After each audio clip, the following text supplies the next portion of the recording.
Saya mau peluk dulu Iqbal.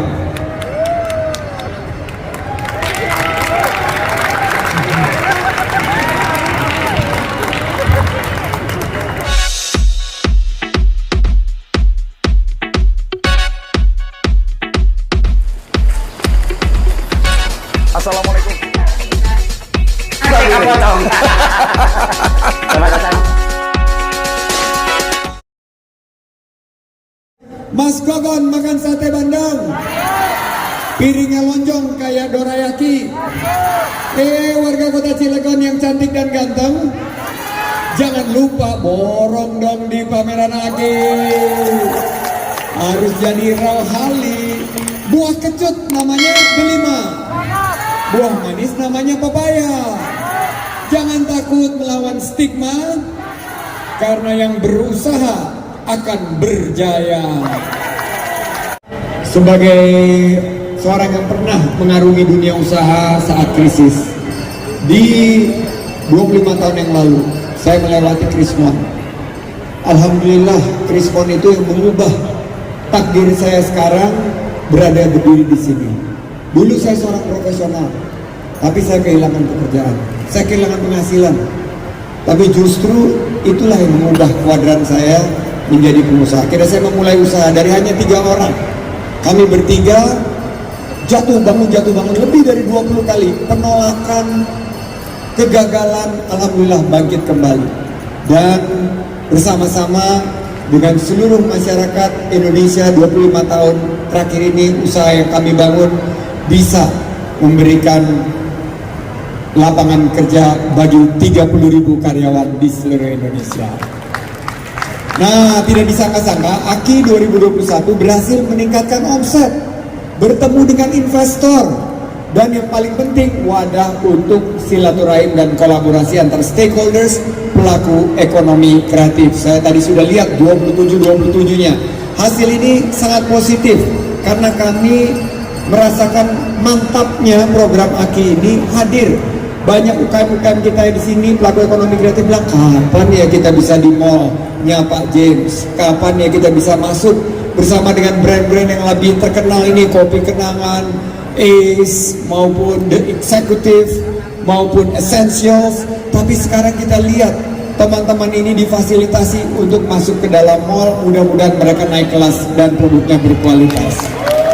Harapan kami agar kehadiran Aki di tahun 2022 ini juga dapat mendukung kampanye Bangga Buatan Indonesia dan mendorong target menciptakan 1,1 juta lapangan kerja baru di tahun 2022 ini dan 4,4 juta lapangan kerja baru di tahun 2024. Yang saya pakai dari bawah sampai ke atas ini semua produk-produk kebanggaan bangsa kita.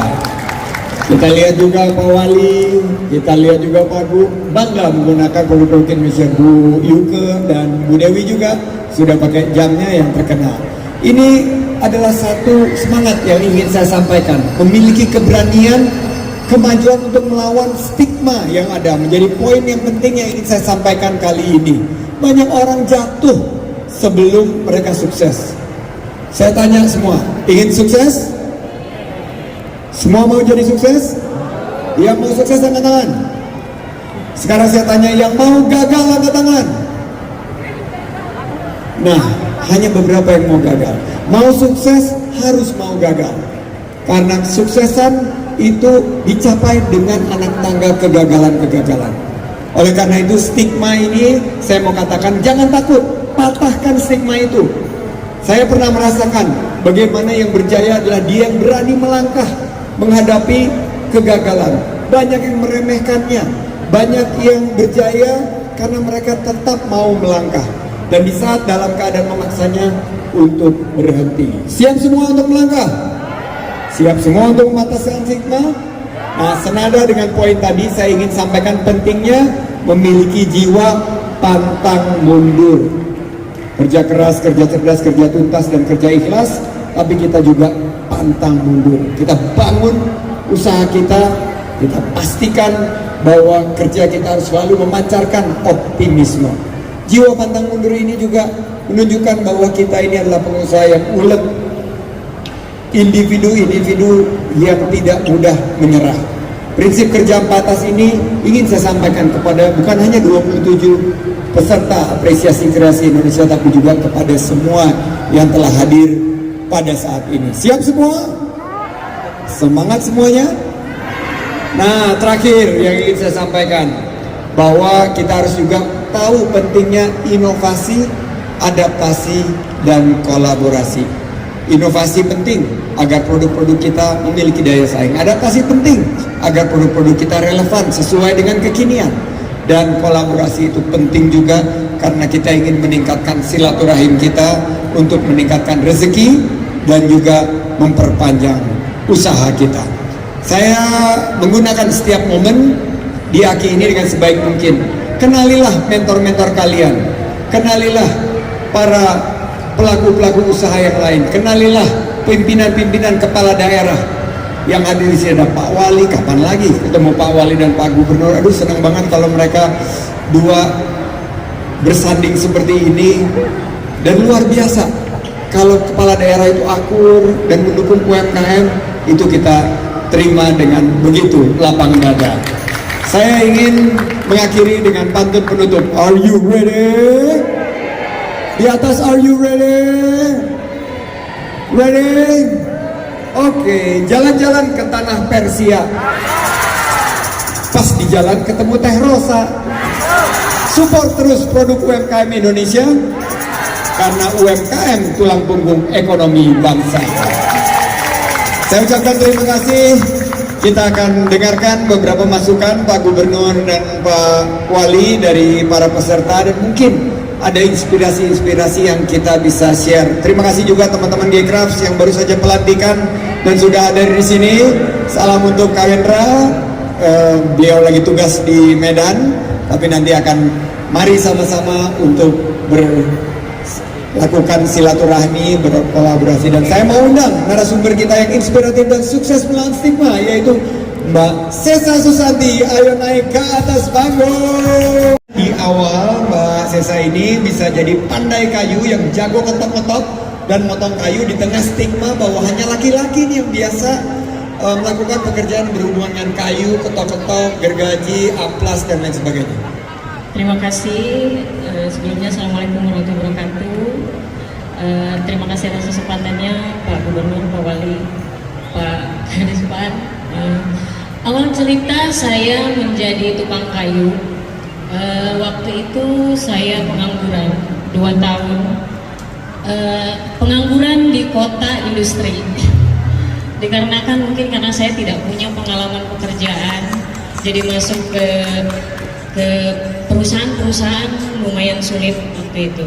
Lalu saya berpikir di Kabupaten Tangerang, pokoknya kota-kota industri seperti Cilegon itu ada banyak kayu limbah dari palet, dan semua itu dihasilkan dari perusahaan-perusahaan atau pabrik-pabrik. Nah, dari situ saya berpikir untuk biar nggak nganggur, setidaknya biar nggak nganggur, lalu saya punya inisiatif untuk membuat sebuah produk dari alat-alat manual yang saya punya, gitu Pak.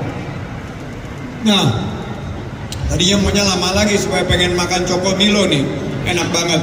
Buat yang belum Cokomilo, nah biasanya kan laki-laki. Iya. Ada nggak yang meremehkan gitu? Ada perempuan terus main kayu juga? Ada. Dan apa yang dilakukan untuk tetap menyemangati dalam situasi yang tersulit, bisa membangun usaha nalak kayak woodworking ini sampai bisa seperti sekarang? Pastinya ada, dikarenakan di kita itu stigmanya kalau tukang kayu, tukang las itu semua dikerjakan oleh laki-laki. Jadi sudah seperti masuk ke kodrat, padahal kodrat laki-laki dan perempuan itu bukan di pekerjaan ya. Jadi apa ya? Jadinya mereka mengunderestimate saya. Ngapain sih perempuan sarjana? Saya sarjana sastra Inggris dari Universitas Islam Bandung, apalagi sarjana, ini ngapain kotor-kotoran gitu ya, tetangga, jangankan dari tetangga atau lingkungan, keluarga saya, orang tua saya pun melarang. Tapi saya berpikir ini passion saya suka, dan insya Allah halal. Yang awalnya saya berpikir untuk bagaimana cara saya menafkahi diri sendiri, tapi ternyata Allah memberi lebih. Saya ternyata bisa membantu orang untuk menafkahi keluarganya. Alhamdulillah. Alhamdulillah. Punya dulu. Ini enak banget. Tadi milk choco, ini sekarang egg royal. Nah, Mbak Sesa bisa cerita bagaimana momen-momen tersulit tadi yang bikin Mbak hampir putus asa, tapi ternyata justru punya semangat untuk bangkit dan membuktikan kepada halayak ramai keluarga sekitar bahwa Mbak Sesa ini bisa. Momen tersulit adalah di mana saya mencoba menjual produk. Itu pertama kali yang orang lihat itu bukan produknya. Ini benar perempuan bisa bikin, bagus nggak? Jadi sebetulnya lebih ke perempuan yang bekerja atau berprofesi di bidang laki-laki itu kerja kerasnya 2 kali lipat daripada laki-laki. Yang pertama mendapatkan trust, itu sangat-sangat lumayan sulit, tapi setelah itu baru ke produknya.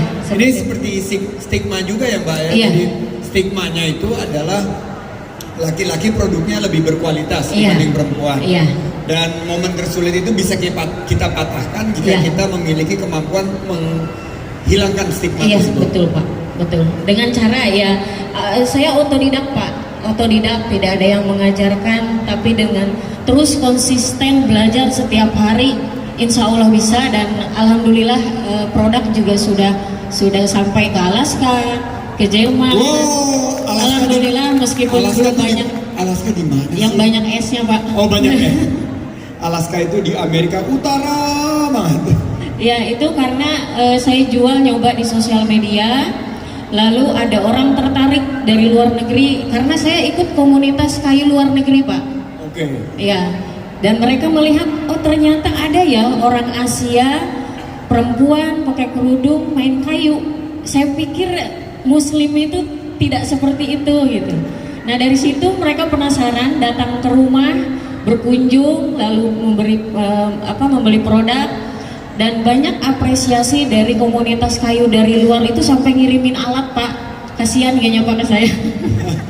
Kasihan banget, udah kita kirimin alat deh biar gak repot gitu. Nah, kan sudah mempromosikan ke begitu banyak tempat di luar negeri. Kalau kita lihat apa sih keunggulan produk Indonesia yang kalau kita bandingkan dengan produk lain yang bisa membangkitkan semangat para UMKM kita ini? Produk kita tuh sebenarnya kualitasnya tuh bagus Pak. Ya saya bandingkan mungkin di dunia kayu ya, kita dari bahan limbah aja bisa jadi bagus gitu. Apalagi bahan yang memang sudah baru, bagus gitu kan. Dan kalau dari kayu kan ada ukiran segala macam, itu tuh sangat seperti. Nggak ada yang ngalahin Indonesia. Nggak ada yang ngalahin. Nah ukiran. seperti teman saya Kang Iqbal Art teman saya yang di Facebook. Oh tadi Iqbal ya. Iya. Iqbal Art ini ya. Iqbal Art ya. Dari dia juga saya bisa belajar gitu dengan keterbatasan dia segala macam. Dan saya berpikir menginspirasi itu tidak perlu sempurna. Tapi biarkan orang terinspirasi dengan bagaimana cara kita mengatasi ketidaksempurnaan itu Pak. Nah karena tadi ngomong Iqbal, saya pengen ngundang Iqbal ke atas panggung. Tapi sebelum kita undang dulu Mas Iqbal, tolong ceritakan mungkin tips dan trik sehingga usaha dari Mbak Sesa ini sudah mendunia. 3 hal. Pertama, sukai apa yang kita kerjakan. Bahasa Inggrisnya loving what you do. Yes. Sukai. Oke. Lalu gunakan apa yang kamu punya. Gunakan apa yang kita punya. Yeah. Use what you have. Yeah. Oke. Ketiga. Dan ketiga, start where you are. Start where you are. Mulai dari sekarang. Kalau bukan kita, ya Pak. Kalau bukan sekarang, kapan lagi? 3 hal, teman-teman catat ya. Ini luar biasa loh. Dari mulai sulit sekarang memberikan penataran begitu banyak ke para UMKM ini. Ini merupakan prestasi. Tepuk tangan untuk Mbak Sesa. Dengan 3 hal, loving what you do, use what you have, dan start where you are. Cintailah apa yang kita kerjakan, gunakanlah apa yang kita punya, dan mulai dari tempat kita berada. Baik, kita panggil saudara kita Iqbal untuk atas panggung. Iqbal Art bareng sama Mas Ozi. Kita undang Iqbal tadi yang sangat inspiratif, sempat menitikkan air mata. Silakan Iqbal. Di depan Bapak Gubernur dan Bapak Wali kita, inilah putra Banten, putra Cilegon bersama Mas Ozi.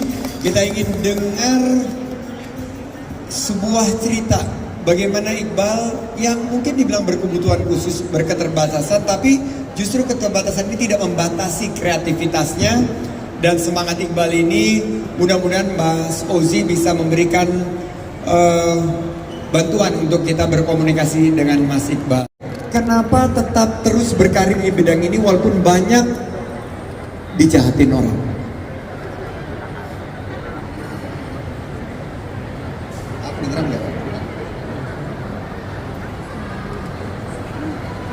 Jadi ini Pak, Iqbal ini, Iqbal seni ukir kayunya itu belajar dari orang tuanya. Nah, jadi Iqbal ini sangat menggemari, sangat mencintai sama seni ukir kayu. Tapi memang benar banyak dijahatin Iqbal ini. Banyak banget Pak. Contohnya aja. Dijahatinnya gimana? Jadi gini Pak, ketika ada orang yang memesan ukiran kayu, itu sering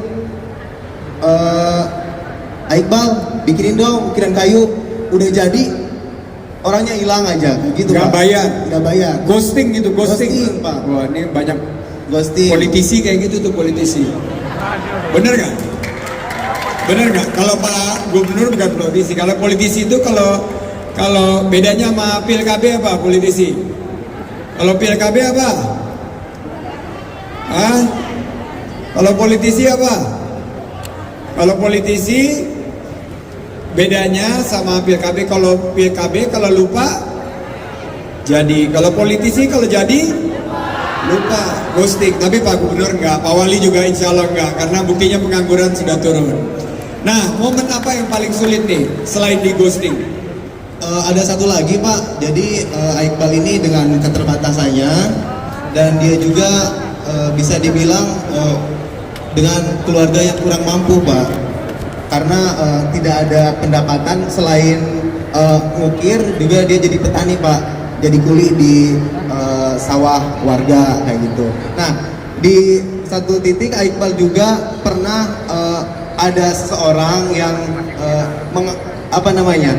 memberikan harapan kepada Iqbal bahwa nanti akan ada bantuan dengan cara memotong hasil karyanya Iqbal, dipoto terus diajukan ke dinas terkait kata Iqbal. Tapi ketika udah cair uangnya ya orangnya ngilang ya, nggak dikasih ya, nggak dikasih. Dan uangnya diambil Semuanya Pak. dari dinas apa tuh kira-kira? Pak Wali, Pak Gubernur. Ada orang, kayaknya bukan dinas pariwisata deh itu ya, bukan ya, bukan dinas UMKM juga kayaknya ya. Ya, itu mungkin oknum. kita sumputkan aja nama dinasnya, tapi menjadi koreksi kita. Dan katanya sempat merasa terasingkan dan sempat mau sampai mengakhiri hidupnya gitu, benar ya? iya benar Pak. Jadi Pak, kalau kita hidup di kampung ya Pak ya, namanya di kampung gitu, apapun yang kita lakukan jadi omongan tetangga, apalagi kita punya kekurangan ya Iqbal ya. Dengan keterbatasan Iqbal ini banyak yang ngomongin Pak. Terus dia lama-kelamaan kan dalam hatinya rasa galau, rasa frustasi, putus asa. Nah, ketika bawa motor, kata Iqbal ya Pak ya, cerita kemarin, katanya dia jadi banyak pikiran, depresi Pak. Ketika bawa motor, pikirannya kosong Pak. Pas belokan, jatuh, luka-luka aja itu Pak. Sangat parah waktu itu Pak. Nah, ini dia momen yang sangat berat ya. Kita beri tepuk tangan dulu, tapi tepuk tangannya yang gini ke Iqbal supaya Iqbal lihat ya. Ini, ayo semua bilang semangat. Semangat apa nih ininya? Bahasa sainnya apa nih? Kalau terima kasih kan gini. Jadi sebenarnya Pak, kalau Iqbal itu masih bisa ngomong. Bisa dengar. Oke, kita teriak semua. Semangat! Semangat Iqbal! Nah, sekarang saya minta ukiran kayu Mas Iqbal yang saya lihat tadi untuk dibawa ke atas stage 2. Tadi ada gambar presiden kita yang keempat, Gus Dur, dan juga ada gambar seorang menteri. Siapa ya menterinya ya? Yang ukuran tersebut saya pengen kasih lihat ke Mbak Sesa, dan ini Mbak Sesa nih ahli kayu nih, Mas Ozi. Saya pengen tanya sama, ini kan luar biasa, ini baru pengusaha yang berani, tidak takut dengan stigma yang ada, dan malah keterbatasannya digunakan untuk menghasilkan produk kreatif ini. Gimana menurut Mbak Sesa hasil karya dari Mas Iqbal ini? Ini bagus banget. Ini dari kayu jati ya.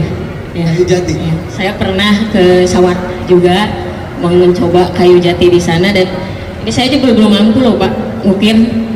Ngetop gini belum mampu Belum ya? mampu Pak. Tapi Mas Iqbal sudah ya? Wow, tepuk tangan banget. Jadi saya pengen kasih lihat ke Pak Gubernur nih Pak.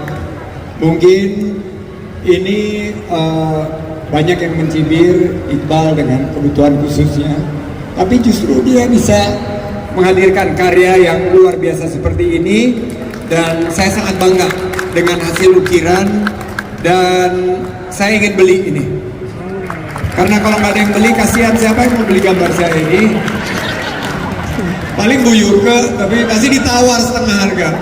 Tapi saya mau beli, dan saya pengen jadi Rojali, yaitu rombongan yang jadi beli, bukan hanya rohali, rombongan hanya lihat-lihat. Nah, saya minta kepada Mbak Sesa untuk membimbing Iqbal ke depan. Siap Mbak Sesa? Dan supaya nanti di workshopnya, supaya skill Iqbal ini meningkat dan usahanya semakin maju. Tolong dibayar segera, ini sejumlah berapa saya tidak tahu harganya, tapi luar biasa, dan saya ingin menginstruksikan jajaran saya, Bu Yuke, Bu Dewi, untuk membantu Iqbal. Bu Dewi tolong dipromosikan dengan kemenparekraf.ri yang sudah 900.000 tepuk tangan follower dari kemenparekraf.ri, dan saya mohon Pak Gubernur dan Pak Wali jajarannya untuk membantu, karena ini yang dibutuhkan masyarakat sekarang. Secara tepat waktu, tepat sasaran, tepat manfaat, kita bisa membantu pelaku ekonomi kreatif seperti Iqbal ini merasakan kehadiran kita dengan hanya membeli beberapa produknya dan memberikan pesan kepada mereka bahwa kita hadir. Terima kasih Iqbal, hatur nuhun pisan, nggak usah nangis. Izin Bapak, tadi kata Iqbal katanya itu khusus buat Bapak. Khusus buat saya. Problemnya begini, kasih tahu Iqbal, kalau dikasih saya mesti lapor KPK karena gratifikasi. Jadi kalau boleh saya mau beli supaya tidak harus lapor KPK, karena betul ya Pak ya, sebagai kalau dikasih ini gratifikasi soalnya. Nah, saya ingin bayar berapa nih harganya ya Iqbal? Untuk ukiran kayu itu Pak, Iqbal ngituin 1,5 Pak. 1,5 juta jadi beli. Dan tim kreatif bayar, nggak pakai besok, bayar sekarang. Saya mau peluk dulu Iqbal.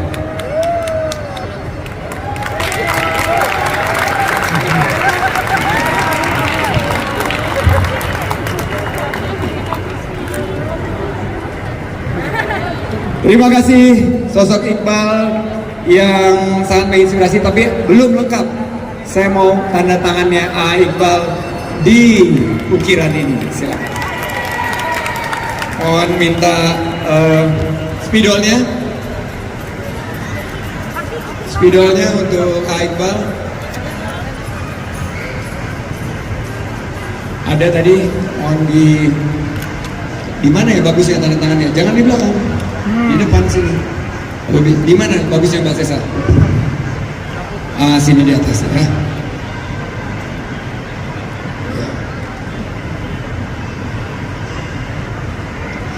Nanti kita ukir.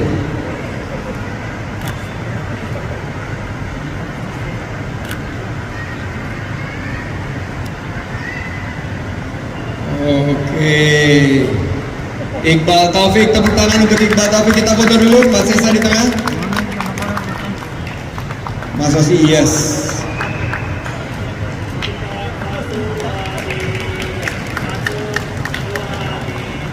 Ini kita foto dulu nih sama Mas Iqbal, mumpung belum terlalu terkenal. Kalau udah dimasukin IG-nya Mbak Dewi ini terkenal, susah kita foto sama Mas Iqbal nih. Oke, terima kasih dan saya kembalikan kepada MC untuk memandu Q&A. Religi adalah basis utama kita juga. Kita bisa lihat di berbagai tempat yang begitu banyak saudara-saudara kita di Indonesia bahkan mancanegara yang juga berkunjung dalam rangka basis religi. Kemudian juga budaya kita yang berkembang seperti rampak beduk, kemudian agenda-agenda yang terkait dengan strong ada di sini. Apa Pak Dinas Pariwisata? Ada juga kita punya sebab baduy, kemudian kita juga tahan besi ya. Ada tahan golok, ada tahan besi namanya debus. Saya sengaja ingin Pak Menteri yang menyebutkan terlebih dahulu. Itu budaya-budaya Banten yang sejak dari dulu turun-temurun. Dan kita akan terus dorong itu Pak Menteri, sesuai dengan Pak Menteri Perintah juga akan mendorong semua apa yang kita bisa punyai, yang itu tentu akan memberi nilai tambah kepada ekonomi masyarakat di Provinsi Banten. Semua akan kita kembangkan. Terima kasih Bapak Menteri. Terima kasih. Jadi teman-teman Ray berhasil meloloskan satu desa wisata di Kabupaten Lebak, di mana nanti saya akan mengakhiri visitasi 50 desa wisata dengan trekking menuju desa wisata yang ada di Kabupaten Lebak. Selain itu, untuk yang ke depan kita punya Kota Cilegon. Nah, Kota Cilegon ini mungkin Pak Wali bisa bercerita sedikit. Apa nih keunggulan kalau kemarin Pak Jokowi pernah pakai baju Baduy itu sampai habis semua stok daripada baju Baduy yang dipakai dan tasnya yang ikonik itu. Kalau Cilegon ini punya apa nih Pak Wali? Silakan Pak Wali.